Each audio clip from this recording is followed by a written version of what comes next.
नमस्कार मित्रांनो, सत्य चर्चामध्ये आपले सर्वांचे सहर्ष स्वागत। आज आपण नवीन विषयावर चर्चा करणार आहोत। चक्क देवी मातेची विटंबना, नालायकांनो कुठं फेडेशाल पाप। मनोरंजनाच्या नावाखाली टीव्ही चॅनलवर देवी देवतांची विटंबना केली जात आहे।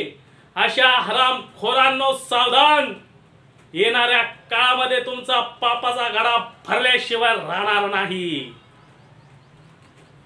मित्रांनो, टीव्ही चॅनल मध्ये सध्या अत्यंत खालच्या दर्जाचं दृश्य दाखविले जात आहे।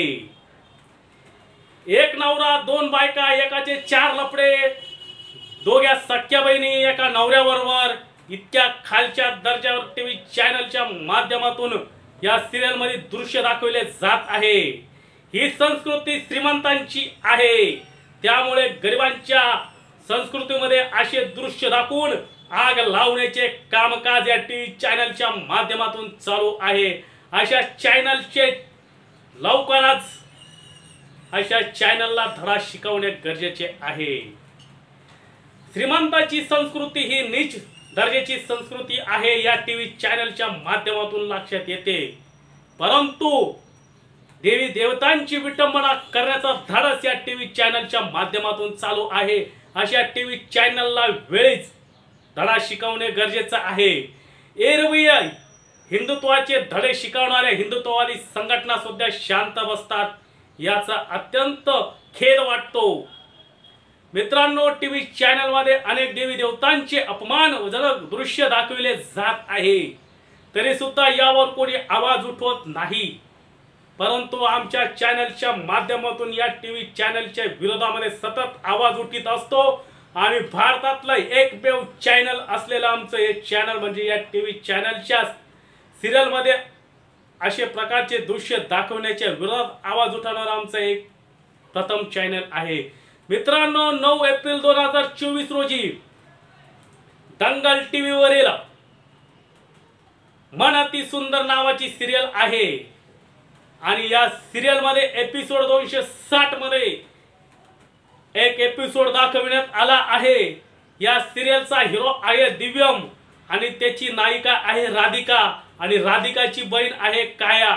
ही काया त्या घरामध्ये येत असते आणि तिच्या बहिणीच्या नवऱ्या संग संबंध प्रस्थापित करून तिच्या नवऱ्याबरोबर लग्न करायचे स्वप्न बघत असते, त्यामुळे नाना प्रकारचे षड्यंत्र ती करत असते।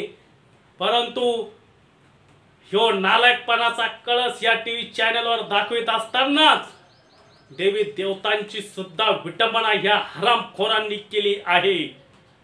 त्यामुळे अशा हरामखोरांना जनतेने प्रेक्षकांनी धडा शिकवणे गरजेचं आहे।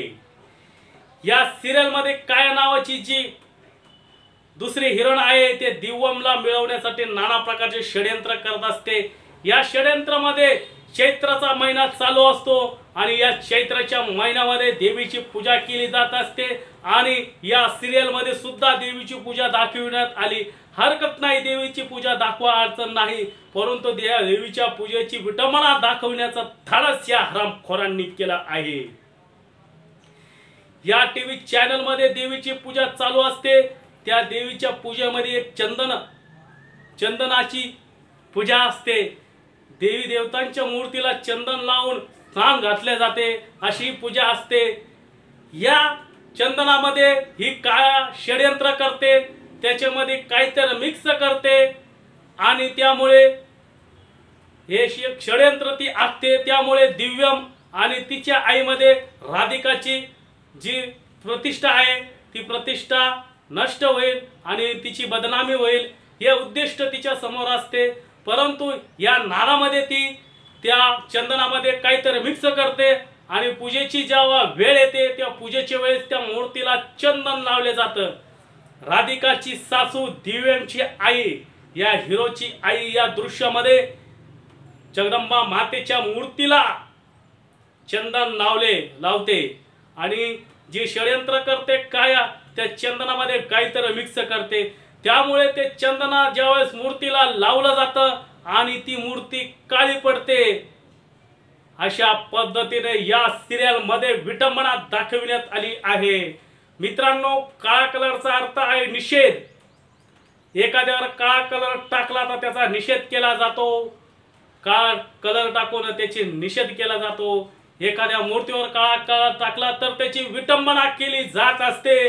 अशीच विटंबना या हरामखोरांनी या टीव्ही चॅनलच्या माध्यमातून देवी देवतांची विटंबना केली जात आहे. प्रेक्षकांनी यावर आवाज उठविला पाहिजे.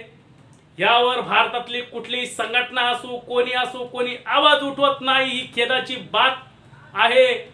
देवी देवतांच्या धर्माच्या नावावर राजकारण करून मोठमोठे निवडणुका इलेक्शन लढविल्या जात असतात. खरंच निवडणुकीपुरतच तुमचा देव धर्म दिसतात का? परंतु अशा विटंबना होत असताना का शांत बसतात? हा मोठा प्रश्न आहे. अशा या टीव्ही चॅनलच्या विरोधात आम्ही नेहमी आवाज उठवत राहणार आणि राहणार म्हणजे राहणार. आजच्या एपिसोड मध्ये इतकंच. धन्यवाद.